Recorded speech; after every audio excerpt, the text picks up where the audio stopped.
Basil grew restless. His patience, once a well, now dried into cracks. When he visited, his eyes no longer shone with tenderness but with questions unspoken. "Naya," he said one evening under the mango tree, "you hide yourself from me. Do you not trust me? Do you not love me?" Her chest burned with shame. She wanted to tell him, but her tongue felt nailed down. So she lied again, "I do love you. Just give me more time." But Basil sighed, and the sigh told her that his heart was pulling away. In desperation, Naya tried things in silence. She borrowed a phone from a neighbor and searched for videos women whispered about. She tried to copy what she saw. But nothing stirred her. No spark, no warmth. Only disgust, only emptiness. She bought small bottles of oil and read advice from magazines.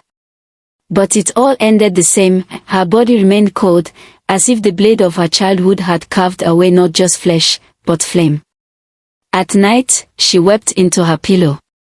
She hated her parents, hated the women who had held her down, hated herself for being nothing but a log. One evening, Basil arrived with frustration heavy in his voice. "Do you know how people talk about us? They say you are stringing me along. They say you will never give yourself. Naya, am I a fool waiting here? Do you want me to waste my years?" Her lips trembled. I. But fear chained her again. Basil shook his head. "Then maybe we are wasting time." He walked away into the night. Naya sat under the mango tree alone, the moon above her blurred by her tears. The next week, she traveled to Douala to see Clarisse. Clarisse welcomed her with her usual laughter, her usual perfume, her usual brightness. But when Naya broke down, crying uncontrollably, Clarissa's laughter stopped. Through sobs, Naya finally spoke the truth. "They caught me, Clarisse. When I was a child. They took something from me. Since then, I feel nothing. Nothing for men, nothing for desire. Ikoma left me. Now Basil is leaving. I am empty inside." Clarissa's eyes widened, and for once, her face softened into silence.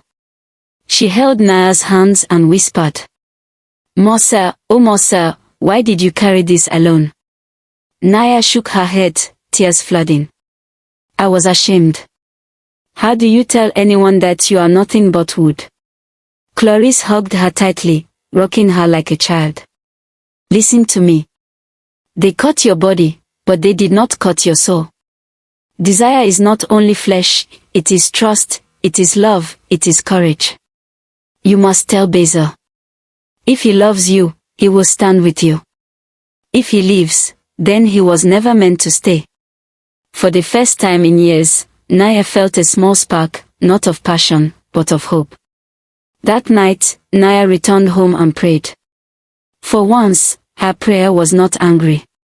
"God, give me courage. If I cannot feel fire, then give me light."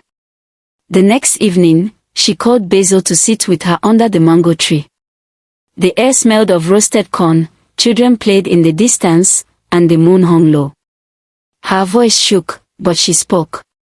"Basil, I must tell you something.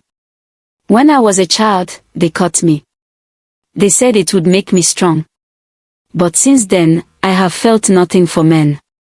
Ikoma left me for this. Others whispered about me. I have carried this shame alone for many years.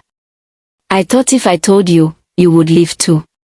She wept openly. "I am not like other women. I cannot give you what others give. I cannot burn with fire. I am only me. If you must leave, I will understand." Silence fell. The crickets sang. The night stretched. Then Basil reached for her hand. His voice was soft but steady. "Naya, they took something from you, but they did not take you. I did not fall in love with only your body, I fell in love with your kindness, your patience, your strength. If we must find another way to share closeness, we will.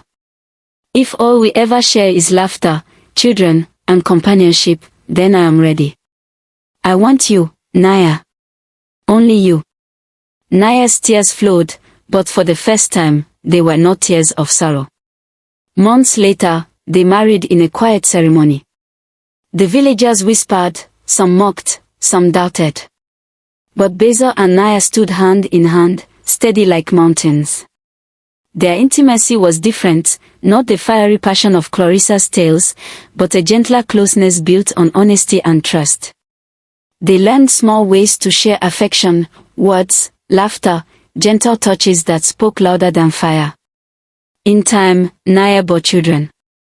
When she held her first child in her arms, she wept again, but these tears were of healing. She named her daughter Marembi, which means peace. Years later, Naya gathered the courage to visit her parents. They were older, their hair grayer, their bodies weaker. When they saw her, they wept. Daughter, we feared you were lost.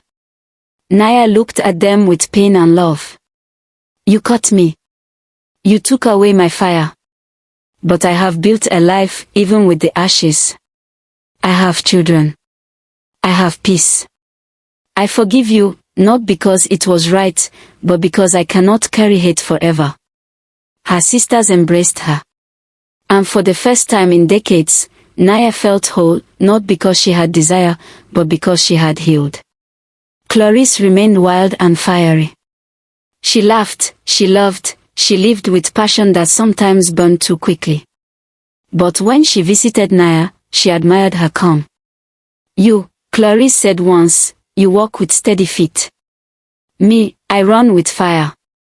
But both of us, in our different ways, are alive. And Naya smiled.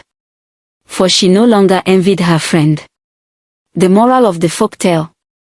In the land of Cameroon, there are two rivers. One runs wild, fast, roaring with fire. The other flows slow, quiet, steady as stone. Yet both rivers find their way to the sea. So too in love, some hearts burn with passion, others walk in calm trust. But each, in its own way, can find home. And that brings us to the end of our story. If you enjoyed it, don't forget to like, subscribe to the channel, and turn on the notification bell. Thank you for watching.